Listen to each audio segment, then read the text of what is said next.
네, 안녕하세요. 공인중개사 부동산학 개론을 강의하는 이동규입니다. 자, 우리 오늘 이제 이론서 강의인데요. 자, 제6편 부동산 투자론이 되겠습니다. 자, 이 부동산 투자론은 제가 앞 시간에 잠시 말씀을 드렸지만 우리 학개론에서 한 6문제 이상 출제가 된다고 보시면 되겠습니다. 출제 비중이 좀 높은 편이죠. 자, 그럼 부동산 투자론에서는 일단 무엇에 대해서 공부를 하느냐? 여기 보시면 제1장이요. 1장에 보시면 위험과 수익이라고 나와 있죠. 여러분, 투자라는 게 뭡니까? 음, 투자는 미래의 수익을 위하여. 자, 수익이라는 거는 투자를 했을 때의 수익은 지금 당장 수익이 나는 게 아니죠. 미래의 수익이 들어옵니다. 그런데 이 미래의 수익은 확실한 게 아니고 불확실하죠. 그죠? 이 불확실한 거를 위험이라고 그럽니다. 굳이 지금 크게 이거는 그냥 편하게 들으시면 돼요. 그래서 투자는요, 위험과 수익이라는 양면성을 갖고 있다. 이 정도만 좀 아시면 될 것 같고, 그래서 우리 투자론에서는 기본적으로 이 위험과 수익에 대한 것을 먼저 공부하게 됩니다. 아시겠죠? 그래서 제 1장이 위험과 수익에 대한 내용을 공부하겠다는 겁니다. 자, 그럼 거기 테마 1번 보세요.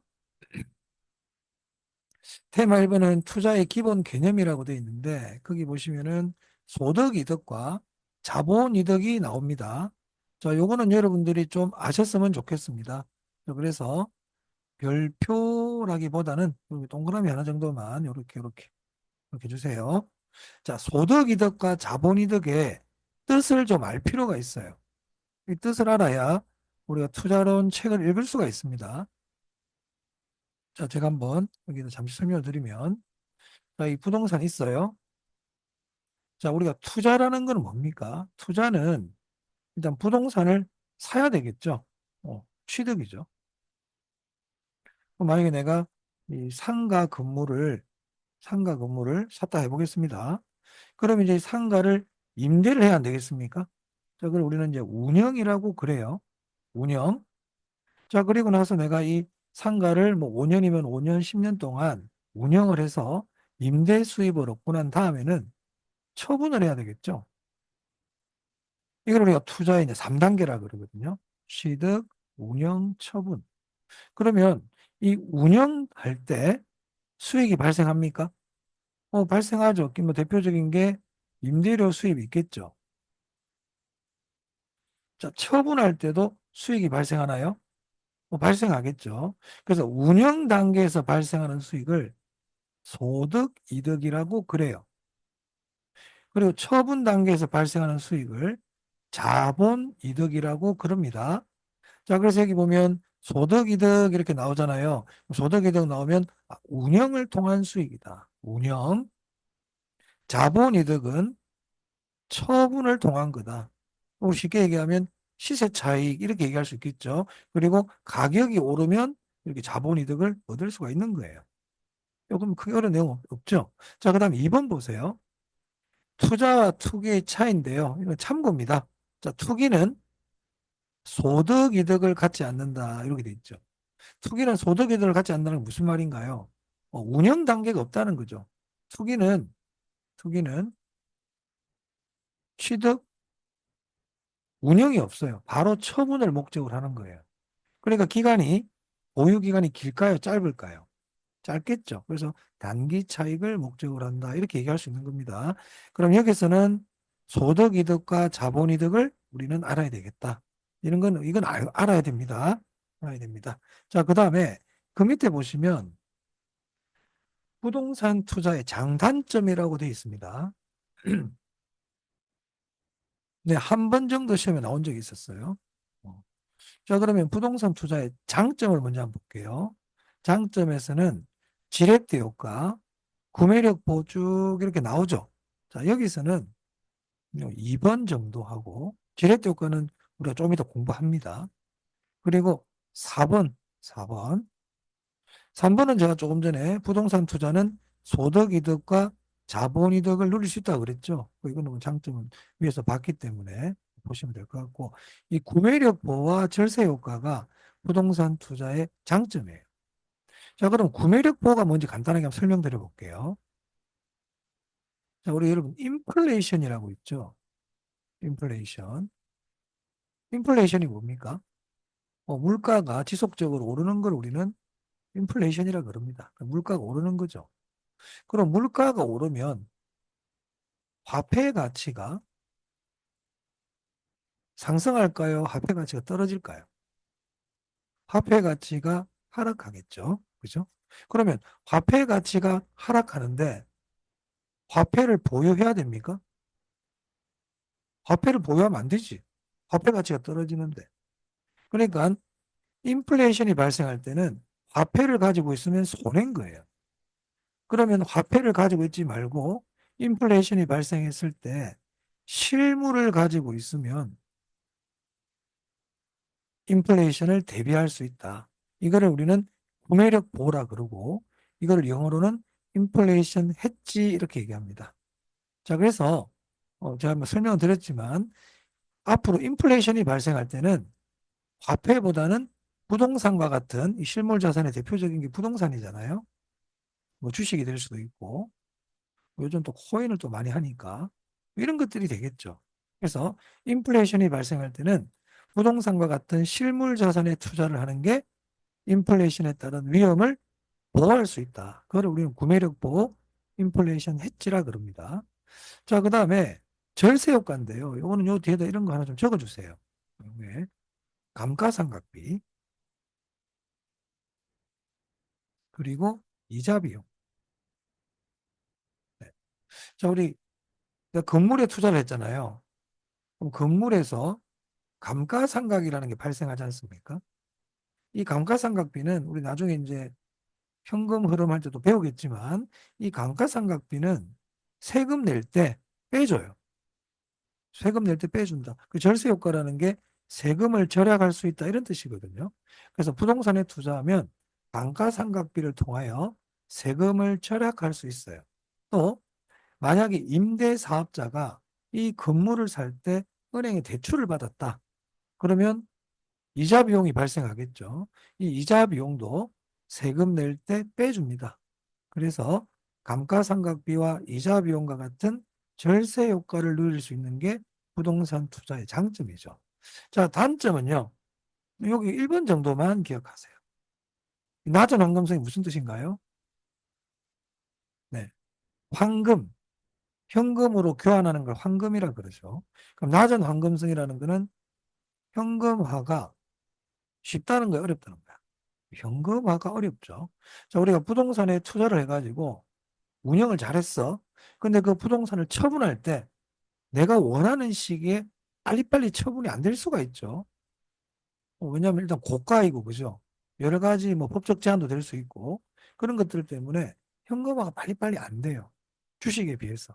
그래서 부동산 투자의 가장 대표적인 단점입니다. 낮은 황금성. 이걸 나중에 배우겠지만, 유동성 위험이라고도 그럽니다. 유동성 위험. 됐죠? 부동산 투자의 장단점 봤어요. 제가 지금 체크해 드린 것만 어느 정도 좀 이해를 하시면 되겠습니다. 자, 그 다음에 테마 2번이 지렛대 효과인데요. 자, 이 지렛대 효과는 좀 중요한 부분이죠. 지렛대 효과 중요해요. 그래서 이 지렛대 효과에 대한 부분을 제가 설명할 텐데 이 부분은 제가 좀 칠판을 가지고 한번 설명을 드려보도록 하겠습니다.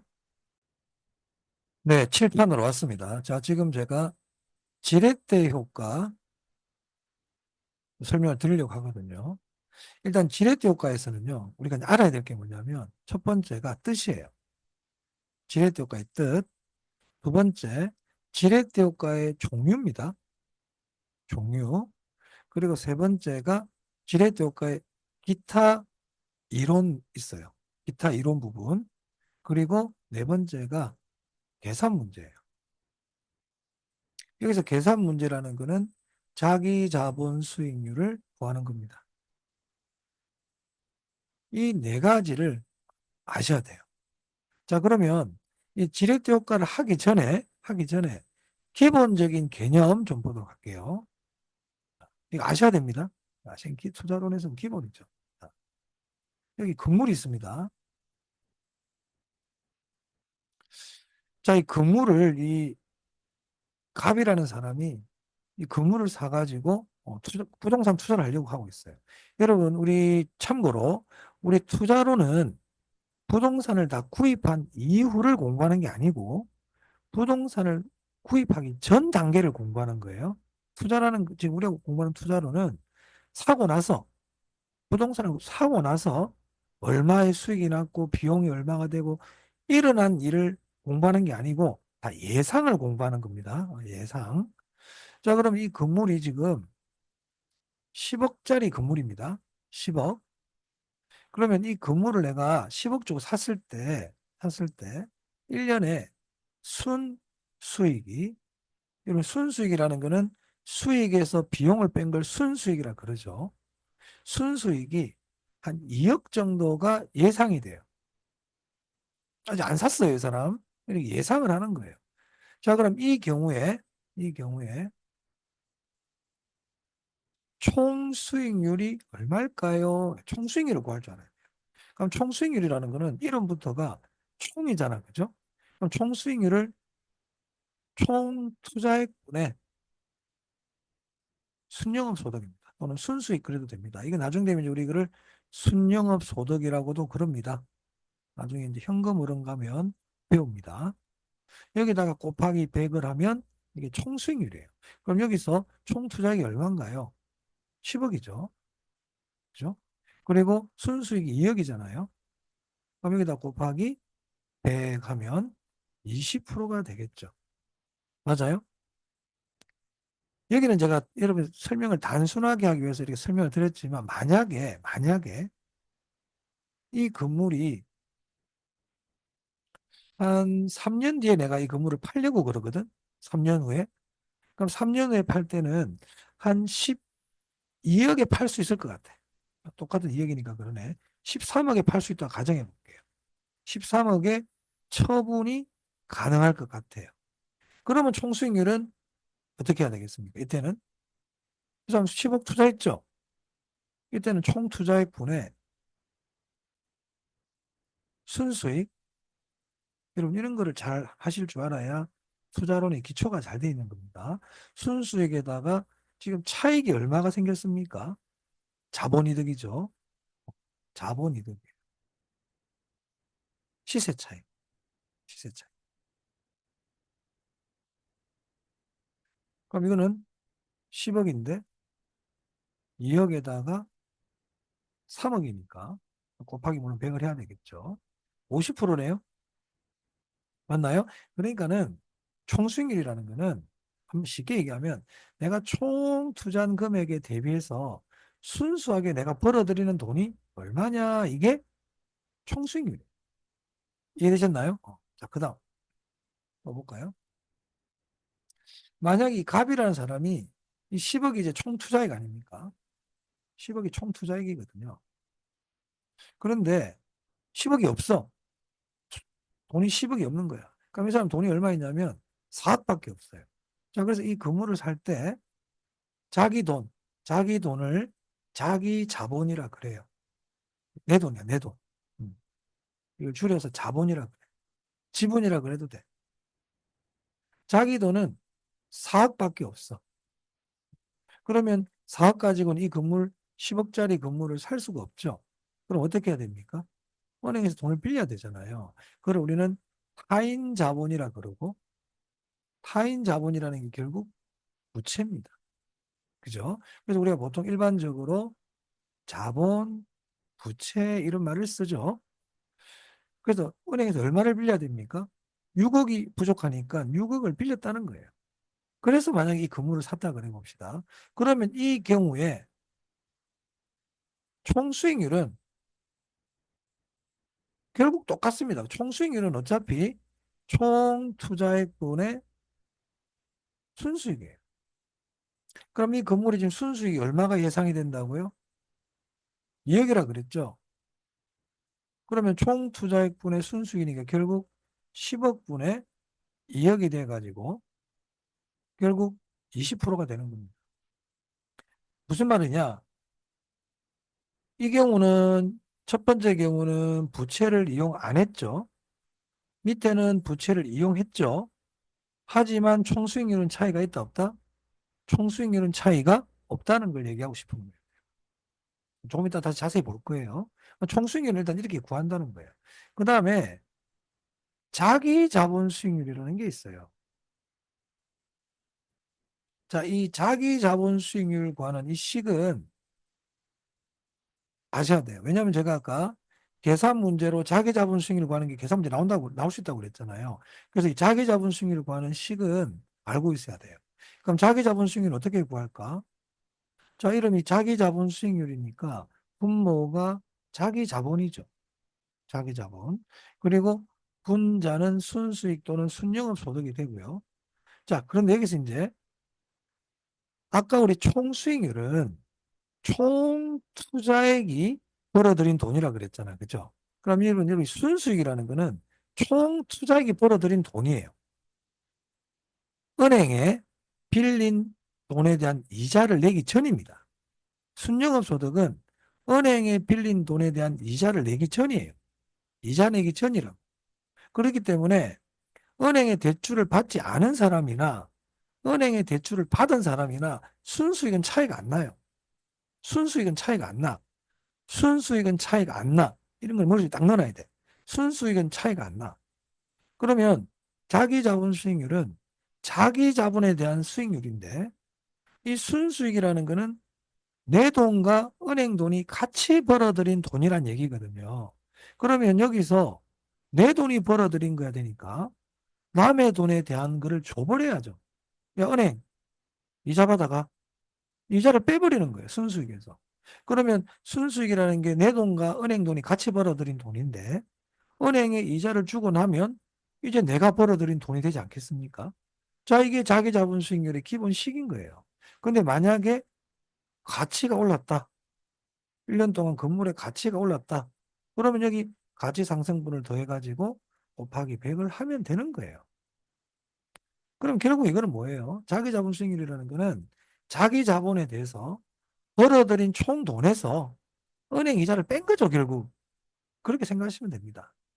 됐나요? 뭐 크게 어렵지 않은 식이고요. 자, 그 다음에 추가로 이런 것들 좀 이제 총 수익률 그러면 되는데 출제 교수님들이 용어를 또 이상한 걸 쓴단 말이야.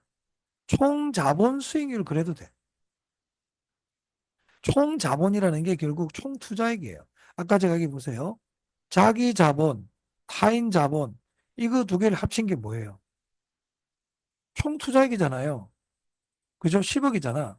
그러면 자기 자본과 타인 자본을 합쳤기 때문에 이거를 총 자본이라고도 그런다고. 그러니까 총 자본 수익률이 총 수익률이고 총 투자 수익률 그래도 돼. 돼요, 안 돼요? 되겠지. 그러니까 똑같은 말이란 말이에요. 똑같은 말. 그럼 여기 자기 자본 수익률 한번 볼까요? 제가 아까 자기 자본을 자본이라고도 그러고 지분이라고도 그런다고 그랬잖아요. 그리고 이거를 지분 수익률 이렇게 문제를 내시는 분들도 있다. 같은 말이다. 오케이. 자, 그 다음 용어 정리 하나만 더 하겠습니다. 우리 은행에서 이자율이라는 거 있잖아요. 이자율. 근데 이자율이라고도 얘기도 하지만 지렛대 효과 문제에서는 저당 수익률이라는 말을 더 많이 써요. 그럼 앞으로 저당 수익률 그러면 이게 뭐라고요? 이자율이다. 자, 여기까지 이해되셨습니까? 자, 그러면 총 수익률, 자기 자본 수익률, 이자율, 저당 수익률에 대한 용어에 대한 설명 드렸습니다. 자, 그럼 이제 그 다음으로 이제 이게 기본적 용어 좀 말씀드렸고요. 그럼 이제 지렛대 효과의 뜻과 종류, 기타 이론에 대해서 한번 보도록 하겠습니다. 네, 그러면 이제 지렛대 효과의 뜻하고 종류, 기타 이론에 대한 부분 설명드리겠습니다. 자, 일단 사례를 가지고 한번 제가 해볼게요. 자, 여기 건물이 하나 있습니다. 자, 이 건물의 구입 금액은 10억입니다. 10억. 그럼 이 10억이라는 게 결국은 총 투자액이 되겠죠. 총 투자액. 그리고 이 건물에서는 1년간 순영업 소득이 순수익이 순영업 소득입니다. 한 2억 정도가 예상이 된다 그래 보겠습니다. 아까 제가 사례로 들었던 거 똑같죠. 설명의 단순화를 하기 위해서 가치 상승, 시세 차익은 없다고 제가 가정해 보겠습니다. 자, 그럼 이런 건물이 있는데, 이런 부동산이 있어요. 자, 홍길동이라는 사람이 있습니다. 홍길동은 이 건물을 살 때 부채를 이용하지 않으려고 그래요. 부채를 이용하지 않는다. 이 부채를 이용하지 않는다는 말을 보통 우리 시험에서는 전액 자기 자본을 사용한다. 이렇게 표현합니다. 무슨 말인지 이해되셨죠? 자, 그럼 요 경우에 첫 번째 총 자본 수익률을 한번 구해 볼게요. 총 자본 수익률. 총 자본 수익률이 총 수익률, 총 투자 수익률이잖아요. 그러면 자기 자본 10억 분에 순영업 소득 2억이 되겠죠? 우리 앞에서 총 자본 수익률은 총 투자액분의 순수익이라고 그랬으니까 100을 하면 20%가 되겠습니다. 자, 두 번째. 자기 자본 수익률을 한번 구해 볼게요. 자기 자본 수익률은 지분 수익률이라고 한다 그랬습니다. 그럼 자기 자본 수익률은 분모가 자기 자본이었잖아요. 자기 자본이 지금 얼마입니까? 네, 전액 자기 자본을 썼잖아. 그러니까 자기 자본도 10억이지. 그리고 순영업 소득 2억에다가 원래 이자를 빼야 되는데 이자가 없잖아요. 돈을 빌린 게 없으니까. 그러니까 결국 몇 프로입니까? 20%죠. 자, 여기서 우리가 일단 알 수 있는 거는 부채를 사용하지 않으면 총 자본 수익률하고 자기 자본 수익률은 같다는 걸 알 수 있죠. 뭐 당연한 거 아닙니까? 총 자본이 자기 자본이니까. 둘이 같을 수밖에 없죠. 자, 그런데 임꺽정이라는 사람이 있단 말이에요. 임꺽정. 임꺽정. 자, 임꺽정은 부채를 이용하려고 그래요. 돈이 부족해. 물론 돈이 있어도 부채를 이용하는 게 좋아요. 나중에 이제 우리 보면 아시겠지만 임꺽정은 부채를 이용하려고 그래. 임꺽정은 부채를 얼마나 이용하려고 그러냐면 4억을 부채로 이용하려고 그래요. 은행에서 4억이 아니고 아까하고 똑같이 하기 위해서 6억이라 그래 보겠습니다. 사례를. 6억. 그러면 은행에서 돈을 빌리니까 이자율이 있겠죠. 저당 수익률 이자율이 있단 말이에요. 이자율을 그냥 편의상 10%라고 그냥 이렇게 가정을 해보겠습니다. 여기는 부채를 이용하지 않은 경우는 홍길동, 임꺽정은 부채를 이용했다는 얘기잖아요. 자, 그럼 이때 첫 번째 총 자본 수익률을 한번 구해보겠습니다. 총 자본 수익률. 여러분 제가 처음 이거 설명할 때 잘 이렇게 이해를 하셔야 돼요. 제가 최대한 천천히 하고 있기 때문에 꼭 차근차근 잘 따라오시기 바랍니다. 그럼 총 자본 수익률은 총 투자액분의 순수익이니까 20%죠. 여기서 일단 우리가 알 수 있는 게 뭐예요, 여러분? 첫 번째 알 수 있는 거. 부채를 이용하지 않든 이 사람 부채를 이용하잖아요, 그죠? 부채를 이용하지 않든 부채를 이용하든 총 자본 수익률은 차이가 있다 없다? 없죠. 그러니까 총 자본 수익률은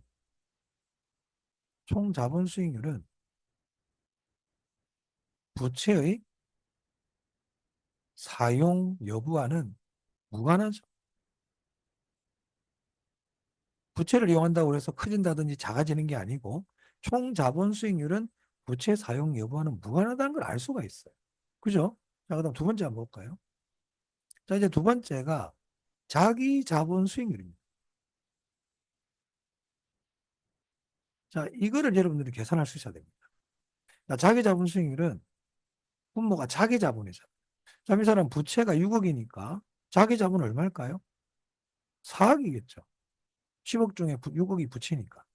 그 다음에 순수익이 2억 아닙니까? 자, 그럼 여기 이자를 빼야 돼. 이 사람 6억 빌렸어요. 6억에 대한 이자 10%니까 이자 얼마입니까? 이거 잘 계산 못하는 분들 많아요. 6억에 대한 10%면 6천만 원이죠.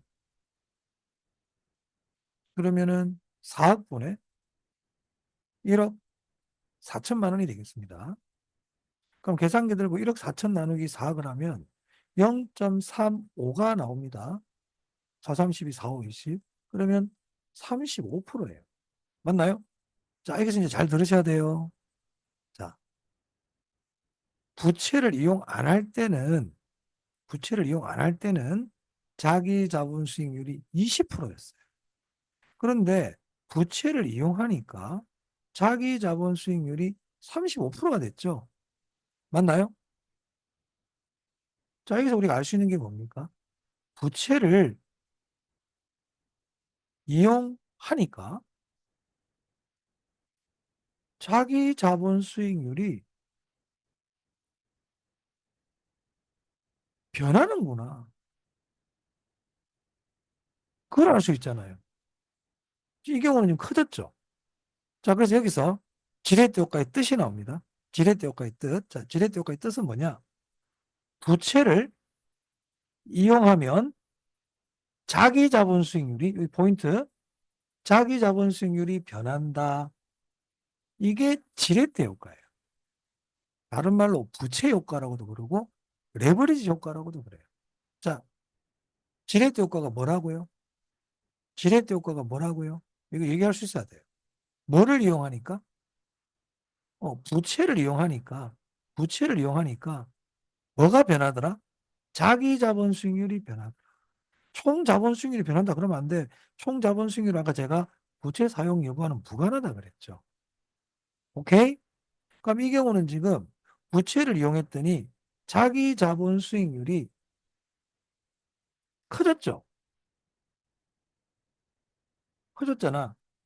그죠? 이거를 뭐라고 그러냐면 정의 지렛대 효과라 그래. 정의 지렛대 효과. 플러스 부채를 이용했더니 자기 자본 수익률이 커져. 이걸 정이라 그래. 이해되셨어요? 자, 그러면요. 이걸 약간 변형을 해볼게요. 변형. 자, 만약에 부채를 제가 좀 최대한 다 설명 한번 드려보겠습니다. 다 설명드리고. 여러분 이해를 해야 됩니까? 만약에 부채가 8억이라 그래요. 부채가 얼마라고? 아까 6억이었잖아. 부채를 8억이라 그래 볼게요. 그럼 이때 자기 자본 수익률을 보여볼게요. 부채가 얼마일 때? 8억일 때. 이건 아까 부채가 6억이었고, 지금은 제가 자기 자본 수익률을 부채가 8억인 경우 한번 구해보겠습니다. 그러면 자기 자본은 이제 2억이면 되겠죠. 8억이 부채니까.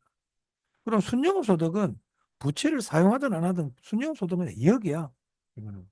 자, 그럼 이자가 얼마입니까? 8천만 원이죠. 맞아요? 그러면 2억분의 1억 2천만 원이 되겠네요. 그럼 2, 6, 12, 0.6, 60%입니다. 자, 자기 자본 수익률이 어떻게 됐습니까? 아까 부채를 6억 이용했을 때는 자기 자본 수익률이 20에서 35%로 커졌는데 부채를 더 써버리니까 자기 자본 수익률이 더 커져버렸죠. 맞아요? 이거를 우리는 정의 지렛대 효과라고 해요. 즉 정의 지렛대 효과는 부채를 이용하면 이용할수록 조금 이따 제가 이론서를 가지고 정리해 드릴 겁니다. 지금은 잘 들으시면서 머릿속에 정리를 하셔야 돼요. 부채를 이용하면 이용할수록 자기 자본 수익률이 점점 커지는 거예요. 그거를 뭐라고 부른다? 정의 지렛대 효과라고 불러요. 정의 지렛대 뜻 아시겠어요? 자, 여기서 지금 은행 이자율이 10%입니다. 지금 요 경우 보시면 여기 왼쪽에 적을게요. 총 자본 수익률은 지금 20%죠. 은행 이자율은 저당 수익률이라고도 합니다. 은행 이자율은 10%죠. 자, 이때 지금 정의 지렛대효과가 발생했어요. 정의 지렛대효과가 뭐라고요? 부채를 이용할수록 자기 자본 수익률이 점점 커진다. 됐나요? 그럼 제가 이제 다른 걸 한번 해볼게요. 설명을 좀 다 한번 해보겠습니다. 시간이 걸리더라도. 만약에 이자율을요, 자, 이자율을 30%라고 한번 가정해 보겠습니다. 이자율이 30%, 30%.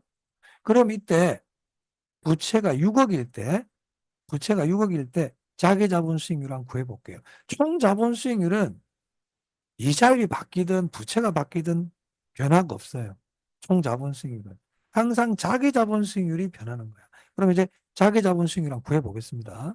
지금 이 사람 6억 빌렸다 그랬죠? 자, 6억을 빌렸는데 이자율이 30%란 말이에요. 그러면은 자기 자본은 어차피 4억일 거고 이자 비용이 바뀌겠죠. 그러면 부채가 6억이다. 부채가 6억이다. 8억이 아니고 6억. 부채가 6억입니다. 그럼 6, 3, 18이니까 이자가 1억 8천만 원이 되겠네요. 맞아요? 1억 8천이 되겠죠. 그러면 2억에서 1억 8천을 빼면 이제 분자가 2천만 원이 되겠습니다. 여기까지 잘 따라오고 계십니까? 그럼 4억에 대한 2천만 원이니까 2천만 원 나누기 4억을 하면 계산기를 나중에 두드려 보셔야 되겠죠, 여러분들이. 얼마가 나옵니까? 0.05가 나옵니다. 4억에 대한 2억이 50%니까 4억에 대한 2천만 원은 5%죠. 자, 여기 보세요. 자, 부채를 이용했더니 자기 자본 수익률이 20%였는데 자기 자본 수익률이 어떻게 돼버렸어요? 작아졌죠. 자기 자본 수익률이 작아졌잖아요. 아까 앞에는 커졌는데. 자기 자본 수익률이 커지는 게 아니고 자기 자본 수익률이 작아졌다. 작아진다. 부채를 이용했더니. 그럼 이걸 뭐라 부를까요? 부라고, 마이너스. 부의 지렛대 효과라 그런다. 그러면 정의 지렛대 효과, 부의 지렛대 효과 뜻 아시겠습니까? 그럼 만약 이 사람이 돈을 더 빌려버리잖아? 그럼 자기 자본 수익률이 5%도 안 나와, 이제는. 부채를 이용하니까 자기 자본 수익률이 더 작아져 버린다. 그게 부의 지렛대 효과예요. 그럼 이거는 왜 이런 일이 났을까요? 자, 여기는 보시면 총 자본 수익률이 20%였잖아요. 근데 은행 이자율이 30%잖아요. 이자율이 더 높죠? 그러면 상식적으로 생각해요. 자, 정의 지렛대 효과는 총 자본 수익률 20%야. 내가 여기에 투자해가지고 20%를 벌 수 있어. 그런데 은행 이자는 10%밖에 안 해. 그럼 총 수익률 20%에서 은행 이자 10% 내고 나면 내 수익률이 더 많이 들어가지, 내 수익이 더 많잖아요. 맞아요? 은행 이자 더 싼 거야.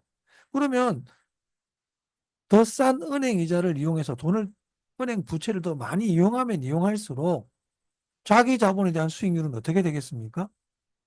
더 커지겠죠. 근데 이 두 번째는 보세요. 총 자본 수익률보다 은행 이자율이 더 크잖아요. 그러면 총 수익률 가지고 은행 이자도 감당이 안 되는 거야. 그러면 당연히 자기 자본 수익률이 부채를 이용하면 이용할수록 더 줄어들겠죠. 맞아요? 그럼 여기까지 잘 이해가 됐다면 자, 질문해 볼게요. 만약에 이자율이 30%가 아니고 20%라 그래 봅시다. 그럼 이자율 20%라는 얘기는 총 자본 수익률하고 이자율하고 지금 같잖아요. 그럼 어떻게 될 것 같아요, 여러분? 자기 자본 수익률이? 네, 변화가 없습니다.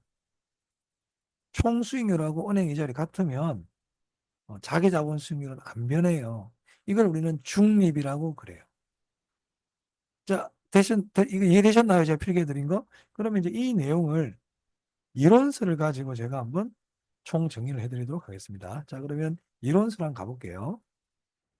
자, 우리 교재 49페이지를 펴시면 됩니다. 49페이지. 자, 제가 지금까지 설명드렸던 걸 이제 이론서를 가지고 정리해 드리도록 하겠습니다. 자, 거기 지렛대 효과, 의. 제가 뜻이 아까 일단 중요하다고 그랬죠. 의가 뜻 아닙니까? 자, 동그라미 1번 줄 칠게요. 부채의 이용이, 부채의 이용이 또는 타인 자본 어디에 미친다고요? 네, 여기 박스. 자기 자본 수익률에 미치는 효과예요. 그러니까 자기 자본 수익률에 미친다는 것은 자기 자본 수익률을 크게도 하고 작게도 한다 이 말이잖아요. 주의할 거는 부채의 이용이 총 자본 수익률에는 영향을 미치지 않는다. 아까 앞에서 제가 설명드렸지 않습니까? 자, 그리고 그 밑에 보시면 자기 자본 수익률을 구하는 공식들이 여기 이렇게 나와 있죠. 조금 전에 1번 설명드렸고요. 2번은 그냥 여러분들이 암기하세요. 이 두 개는 알고 있어야 돼요. 암기, 암기. 자, 그럼 그 밑에 지렛대 효과의 종류 한번 보겠습니다. 이 지렛대 효과의 종류가 일단 중요합니다. 자, 지렛대 효과의 종류, 거기 보시면 아까 저 칠판에서 다 설명드렸던 내용입니다. 지금 정리하는 겁니다. 자, 정의 지렛대 효과 박스, 부호의 지렛대 효과 박스, 중립적 지렛대 효과 박스. 그래서 지렛대 효과는 정, 부, 중립이라는 세 가지 종류가 있다. 그럼 이 세 개를 다 외울 필요 없어요. 다 외우려고 그러지 말고요. 일단 정 있죠, 정. 정만 일단 잘 알아두자. 왜냐? 정을 알면 부는 반대야. 그렇기 때문에 세 개를 다 외울 필요가 없어요. 자, 정의 지렛대 효과 뜻 보겠습니다. 자, 거기 출치겠습니다. 대부 비율이 커질수록, 대부 비율이 커질수록 이게 무슨 뜻일까요? 부채를 많이 사용할수록 부채가 커질수록 이런 얘기죠. 자기 자본 수익률이 어떻게 된다? 커진다. 이게 정의 지렛대 효과예요. 아까 제가 부채를 6억 이용할 때하고 부채를 8억 이용할 때를 보여드렸잖아요. 6억일 때보다 8억을 빌리니까 자기 자본 수익률이 35%에서 60%로 커져버렸죠. 부채를 더 많이 빌리니까. 그걸 우리는 정의 지렛대 효과라고 그런다.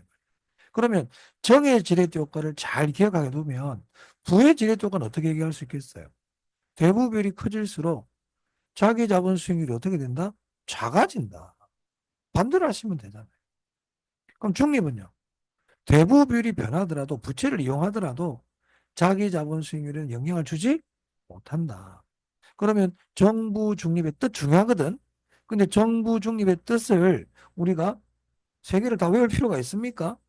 외울 필요가 없죠. 정만 잘 기억을 하면 부와 중립은 저절로 알 수가 있어요. 자, 그 다음에 그 밑에 니은 있죠? 니은은 잘 기억해 둡시다. 아까 제가 정의 지렛대 효과 발생할 때 기억나시는지 모르겠습니다. 총 자본, 기억이 안 나면 앞에 칠판으로 한번 돌려서 한번 봐보세요. 총 자본 수익률이 20%였고 은행 이자율을 제가 저당 수익률이라 그런 데 있죠. 저당 수익률이 10%일 때 이때 정의 지렛대 효과가 발생했잖아요.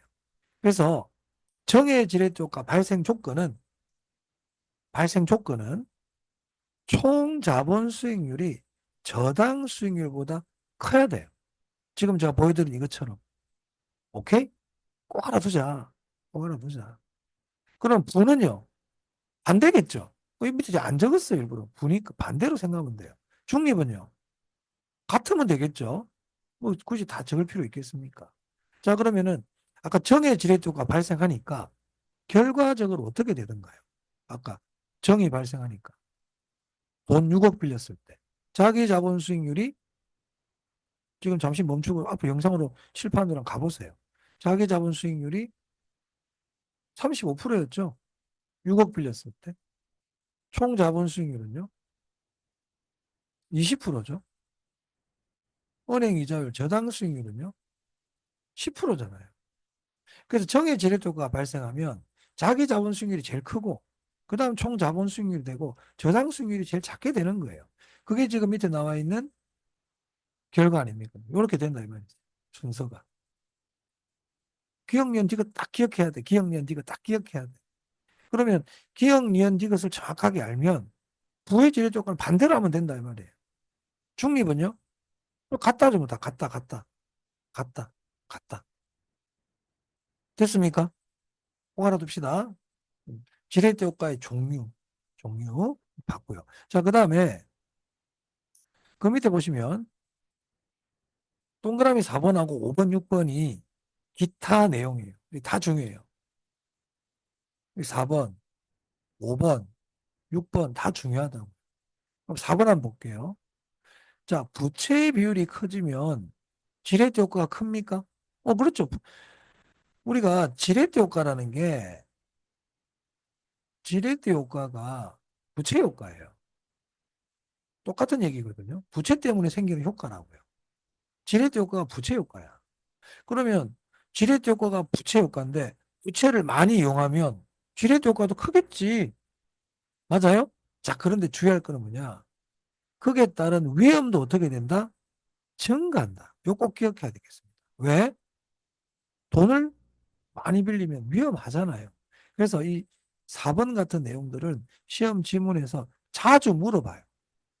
그래서 정리하면 이렇게 딱 어디를 체크를 하느냐 이렇게 체크하시면 돼요.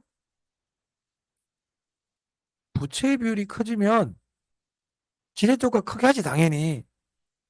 위험도 커진다. 지렛대효과도 커지지만 지렛대효과도 커지지만 위험도 커진다. 위험이 감소한다 이렇게 잘 내요. 앞에 막 꼬시는 말이 있단 말이야.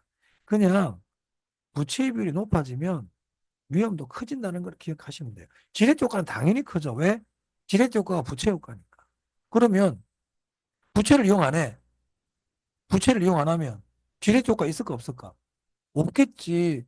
지렛대 효과가 부채 때문에 생기는 효과인데. 그리고 여기 보시면 자기 자본만으로 투자하면 부채가 없다는 얘기야. 대부분 0이야, 0.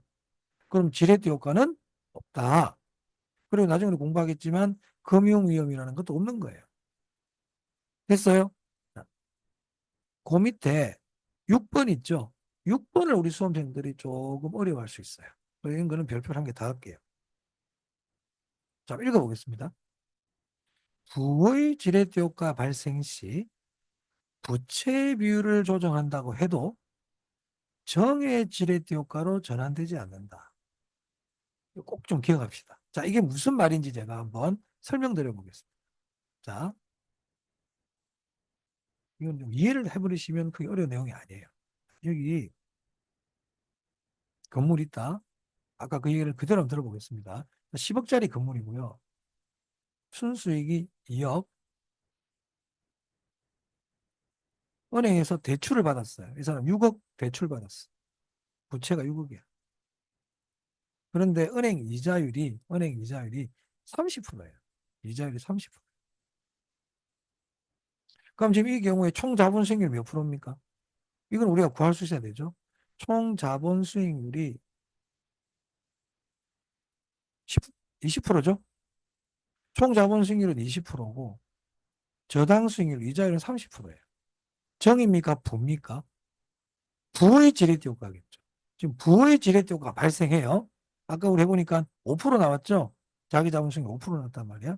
그래서 이 사람이 야 지금 자기 자본 수익률이 줄어들어 버렸네. 원래 20%에서 5% 줄어버렸단 말이야. 부채를 이용했더니. 그래서 이 사람이 야 부채가 너무 많은가 보다. 부채를 갚았어요. 부채를 6억에서 2억을 변제해 버렸어요. 그래서 부채가 얼마가 되었다? 4억이 되었다 이 말이에요. 그거를 부채 비율을 조정한다 이렇게 얘기하는 거예요. 부채 비율을 조정한다는 것은 부채를 갚는다든지 부채를 늘린다든지 부채 크기를 조정한다는 겁니다. 그러면 부채를 내가 갚아버리면 정이 되느냐 이 말이야. 안 된다 이 말이에요. 왜? 왜? 지금 부가 정이 되려면 부가 정이 되려면 부는 총 자본, 제가 줄여서 총이라 그럴게요. 총 자본 수익률이 이자율보다 크기 때문에 부가 된 거란 말이에요. 그럼 정이 되려면 총 수익률이 이자율보다 커야 돼요. 이래야 정이 되는 거지. 부채 조금 갚는다 그래가지고 부가 정이 되는 거는 아니다 이 말입니다. 그래서 지금 총 자본 수익률은 20%고 은행 이자율은 30%잖아요. 이 상황에서는 내가 부채를 이용하면 부의 지렛대 효과가 크지냐 작아지냐의 문제일 뿐이지. 지금 이 사람 돈 갚았죠 조금. 그러면 부의 지렛대 효과가 작아질 뿐이에요. 부의 지렛대 효과가 작아질 뿐이라고. 정으로 되지는 않는다는 거예요. 이해되셨습니까? 자, 그래서 요걸 지우고 다시 중요한 부분 다시 꼭 기억하셔야 됩니다. 이거 6번 시험에 나오면 여러분 어렵단 말이에요. 부의 지렛대 효과가 발생한다. 부채 비율을 조정한다고 그래서 정으로 바뀌는 것은 아니다. 그러면 부가 정이 되려면 뭐가 바뀌어야 돼요? 이자율이 바뀌어야 되는 거야. 이자율이 하락을 해야만 이자율이 하락을 해가지고 총 자본 수익률보다 은행 이자율이 작아질 때 정이 되는 거다. 됐나요? 자, 정리하면 이렇습니다. 부가정이 될 수도 있고요. 정이 부가될 수도 있어요. 근데 그거는 내가 부채를 늘리고 줄인다고 해서 부가정이 되고 정이 부가되는 건 아니야. 만약에 내가 정의 지렛대 효과야. 내가 정의예요, 지금. 정의 지렛대 효과를 얻고 있어. 근데 내가 부채를 늘리잖아? 그럼 어떻게 될까? 정의 지렛대 효과가 커지는 거예요. 내가 지금 정의 지렛대 효과인데 부채를 줄이잖아? 그럼 어떻게 될까? 정의 지렛대 효과가 작아질 뿐이에요. 들어가진 않아요. 자, 내가 지금 부의 지렛대 효과야. 은행 이자율이 높다는 얘기잖아요. 그럼 내가 부채를 줄이죠. 그럼 어떻게 되냐면 부의 지렛대 효과가 작아질 뿐이에요. 그럼 부채를 늘리면요. 부의 지렛대 효과가 커지는 거예요. 그 안에서 커지고 작아지는 것밖에 안 돼. 하지만 부가 정이 되고 정이 부가되는 경우는 뭐가 바뀌어야 된다? 이자율이 변해야만이 부가 정이 되고 정이 부가된다는 그런 내용이 되겠습니다. 자, 이해되셨습니까? 아시겠죠? 꼭 좀 기억해 둡시다. 이자율이 변해야 된다. 이자율이 변해야 된다. 요 밑에 한번 적어 두셔도 됩니다. 제가 좀 말씀드린 거. 이자율이 변해야 부가 정이 될 수 있다. 정이 부가될 수도 있어요. 됐죠? 예, 하나 적어 두셔도 관계는 없습니다. 자, 그래서 지렛대 효과의 종류와 기타 내용에 대한 거 봤습니다. 자, 그 다음에 테마 3번 부동산 투자의 위험인데요. 자, 이 부동산 투자의 위험 여기도 시험에 한 번씩 출제가 되죠. 자, 여기서는 위험의 종류가 중요합니다. 자, 여기 위험의 종류 보면 양가로 1번이 사업상 위험, 양가로 2번이 금융 위험, 양가로 3번이 유동성 위험, 체계적 위험과 비체계적 위험 적어놨잖아요. 제가 불필요한 우리 시험에 잘 안 나오고 중요하지 않은 위험들은 다 빼버렸습니다. 자, 그럼 여러분들은 사업상 위험 박스, 금융 위험 박스, 유동성 위험 박스, 체계적 위험 박스, 비체계적 위험 박스. 이 5개 위험은 반드시 알아야 됩니다. 그리고 그 사업상 위험 밑에 시장 위험이라고 있죠. 얘도 이렇게 박스. 6개가 되겠네요. 꼭 알아두세요. 자, 지금부터 설명드릴게요. 자, 이런 용어들이 나오면 그냥 무작정 막무가내로 외우려고 그러지 마세요. 그러면 이제 안 된다고 그랬죠. 자, 사업상 위험이야. 사업상 위험. 그러면 사업상 위험이라는 거는 어떤 사업적인 걸로 인한 위험이구나. 그럼 사업을 우리가 왜 합니까? 돈 벌려고 하겠지. 그죠? 그럼 사업상 위험은 뭐냐면 여기 동그라미가 별표예요. 별표. 별표. 수익성이 나빠지는 위험을 얘기해요. 사업상 위험은 수익성이 나빠지는 위험이다. 그럼 앞으로 사업상 위험, 그럼 뒤에 수익성 이걸 확인하시면 돼요. 그러면 왜 수익성이 나빠질까? 왜 수익이 나빠질까? 여기 뒤에 나오는 게 원인에 해당합니다. 원인. 시장 위험, 운영 위험, 위치 위험이에요. 그럼 제가 여기 지금 운영 위험과 위치 위험은 여기 밑에 안 적어놨죠? 시장 위험이 중요하거든. 시장 위험이 중요해. 자, 제가 이 건물을 사가지고, 이 원룸입니다. 원룸. 뭐 사도 되고, 원룸을 제가 지었다 그래 볼게요. 원룸을 건설해가지고, 임대 사업을 하려고 그래요. 그러면 내가 원룸을 지어가지고 임대 사업을 할 때는 임대 수익에 대한 예상이 있었을 거 아니에요. 그죠? 그래서 내가 이거 원룸을 지으면 한 1년에 한 20%의 수익은 나겠지. 내가 투자한 거에 대해서 한 20%의 수익은 날 거야. 이렇게 생각을 했거든. 그런데 막상 해보니까 수익이 10%밖에 안 나. 이게 실제로 10%밖에 안 나는 거예요. 그러면 내 예상하고 실제하고 같아요, 달라요? 낮아져 버렸죠. 이걸 우리는 위험이라 그러거든요.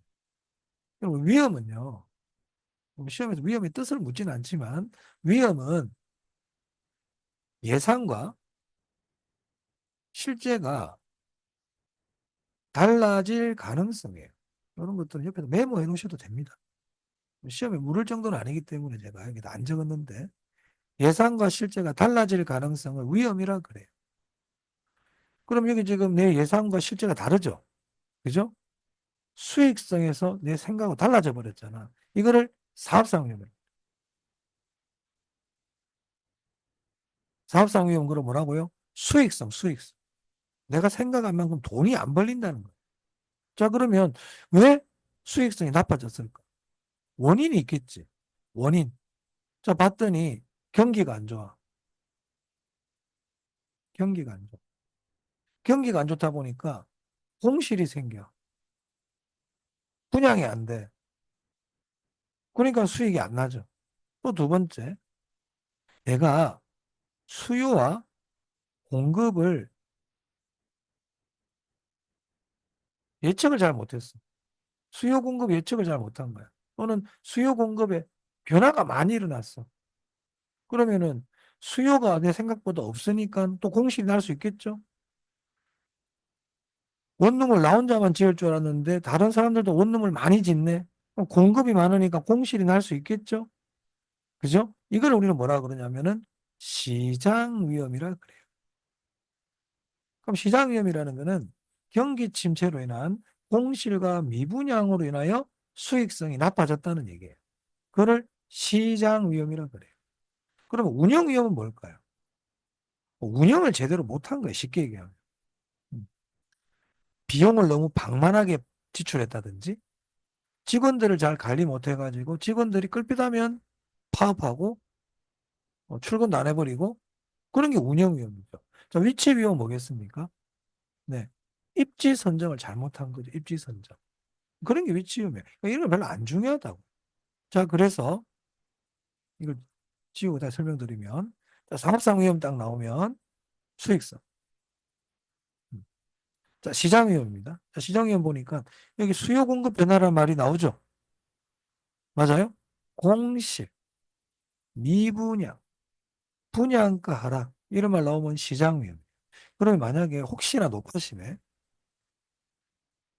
시장 위험 그랬는데 수익성 악화 이런 말 나와도 됩니까? 되죠. 왜? 시장 위험이 사업상 위험의 한 종류니까. 맞아요? 그러니까 시장 위험도 수익성이 악화되는 거고 운영 위험도 수익성이 악화되는 거고 위치 위험도 수익성이 악화되는 위험이야. 이 세 개를 다 모아가지고 뭐라고 부른다?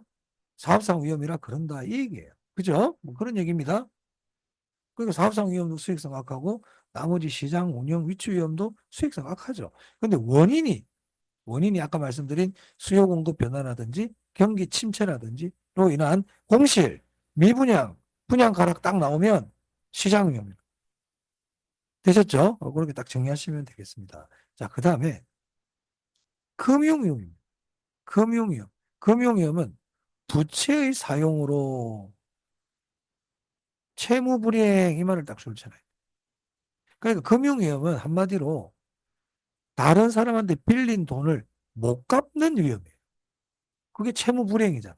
그러면은 돈을 빌리지 않으면 부채를 이용하지 않으면 금융위험은 없겠죠. 아까 그래서 제가 아까 지렛대 효과 할 때 전액 자기 자본으로 투자하면 지렛대 효과도 없지만 금융위험도 없다. 이렇게 되는 거예요. 그래서 금융위험은 부채의 사용으로 인한 위험이야. 그럼 부채를 사용하지 않으면 금융위험이 제거된다 그래야지. 부채를 사용하지 않으면 시장위험이 제거된다. 사업상 위험이 제거된다. 그러면 안 돼. 그렇게 내면 오하는 사람들이 있어. 부채하고 사업상 위험하고 관계없어요.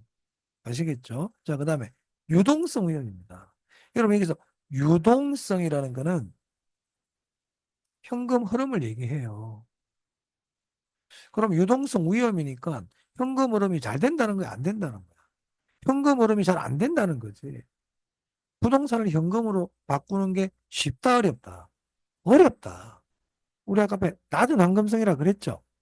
그래서 유동성 위험은 낮은 황금성을 얘기합니다. 현금으로 전환하는 과정에서의 손실입니다. 기억해둬야 됩니다. 자, 그 다음에 우리가 위험을 나눌 때 크게 둘로 나누면 체계적 위험과 비체계적 위험으로 나눌 수 있어요. 위험을 딱 크게 딱 둘로 나누면 우리가 사람을 남과 여로 나누듯이 위험을 딱 크게 둘로 나누면 체계적 위험과 비체계적 위험으로 나눌 수 있다고요. 그러면 체계적 위험은 기억을 별표해야 돼요. 안 그러면 뭐 박스를 치시든지 여기 중요하단 말이에요. 피할 수 없는 위험. 체계적 위험은 피할 수 없어요. 체계가 잘 잡혀있기 때문에 못 피해. 깨뜨릴 수가 없어. 체계가 잘 잡혀있어. 위험이 체계가 잘 잡혀있어. 그래서 그걸 못 깨, 못 피해. 그렇게 딱 기억해 두세요. 그러면 비체계적 위험은 뭐 피할 수 있겠지. 체계적 위험이 피할 수 없다고 그랬으니까. 맞습니까? 딱 이건 기억을 하고. 그 다음, 과연 체계적 위험은 어떤 위험이기에 못 피하느냐? 또 여기 시장 관련 위험.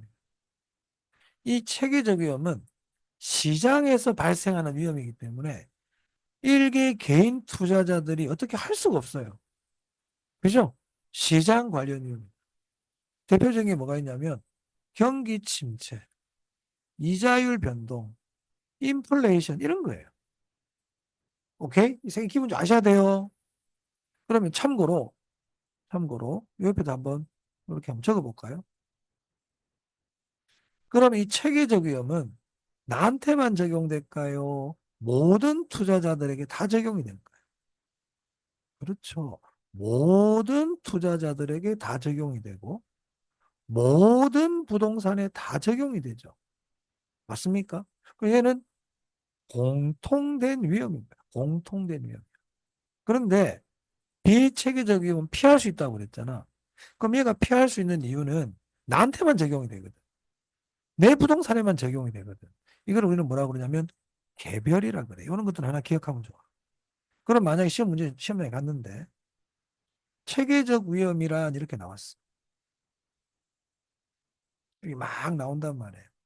모든 공통은 잘 안 묻거든요. 여기 만약에 개별 이렇게 나왔단 말이야. 체계적 위험인데 개별이라는 글자가 나와. 그럼 어떻게 돼요? X지. 개별은 무슨 위험이다? 비체계적 위험이다. 이런 것들을 기억하면 체계적 위험은 개별이라 그러면 안 되겠죠? 개별의 반대는 모든 공통이란 말이야. 됐습니까? 자, 그래서 테마 3번 투자의 위험에 대해서 종류에 대해서 봤습니다. 지금 제가 여기 적어놓은 정도는 아셔야 됩니다. 자, 그리고 그 밑에 양가로 5번까지만 좀 하고 오늘 강의를 마칠게요. 자, 조금 전에 제가 위험에 대해서 우리 보고 있었는데 제가 아까 위험을 제가 뭐라고 그랬습니까? 위험의 뜻. 뭐 외울 필요는 없습니다. 시험에서 위험의 뜻, 위험이 뭡니까? 이런 걸 안 물어봐요. 위험은요, 아까도 얘기했지만 내 예상과 실제가 달라질 가능성. 내 예상대로 안 되는 거예요. 두 번째, 이걸 이렇게 표현할 수 있겠죠. 불확실성이죠. 맞습니까? 불확실하지. 변동 가능성이라고도 그러는 거예요. 이게 이제 위험의 뜻이에요. 그러면 이 위험을, 이게 위험의 뜻인데, 그 위험을 한번 숫자로 표시해보자. 이걸 우리는 측정이라 그러거든요. 그래서 우리가 위험을 나타낼 때는 여기 분산 표준 편차로 나타내요. 그러면 분산 표준 편차 그러면 이거는 위험이구나 정도는 우리가 알고 있어야 돼요. 그러면 분산이 크다. 표준 편차가 크다. 그 말은 무슨 말입니까? 위험이 크다. 이런 뜻이에요. 불확실성이 크다. 이런 뜻이에요. 자, 그리고 그 밑에 변이 계수라고 있죠. 여기 별표입니다. 이번에 여러분 시험장 가실 때 이 변이 계수 정도는 알고 가세요. 자, 여러분 이름 봐봐요. 변이 계수.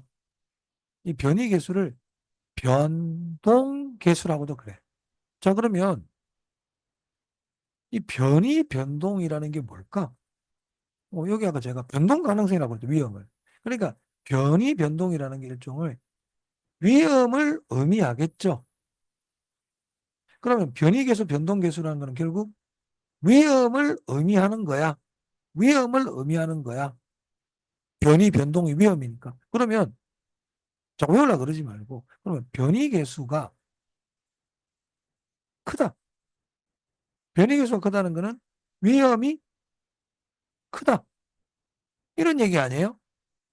그럼 어떻게 생겼는데 요걸 우리가 기억해야 되거든, 요거. 요걸 내가 지금 우리가 안 되면 외워야 된단 말이에요. 그러면 위험이 크다 이 말이 되려면 분수에서 분자가 크면 분자가 크면 이 자체 값이 커지잖아요. 그러니까 분자에 뭐가 가야 되겠어요? 위험이 가야지. 변이 계수는 변이 계수는 위험이라면서요. 변이 계수는 위험이라면서 조금 전에.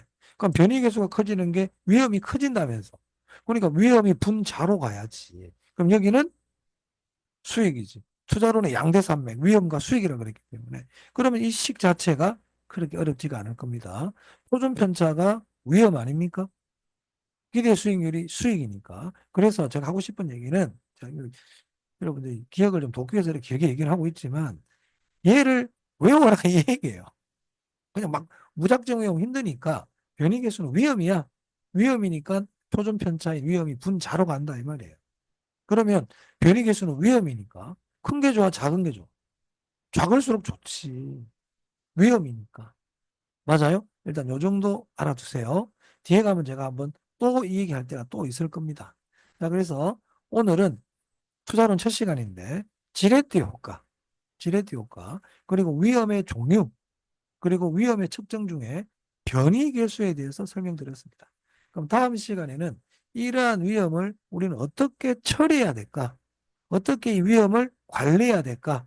거기에 대해서 보도록 하겠습니다. 자, 오늘도 강의 들으신다고 정말 고생 많이 하셨고요. 나가시기 전에 좋아요와 구독 꼭 좀 부탁드리겠습니다. 감사합니다.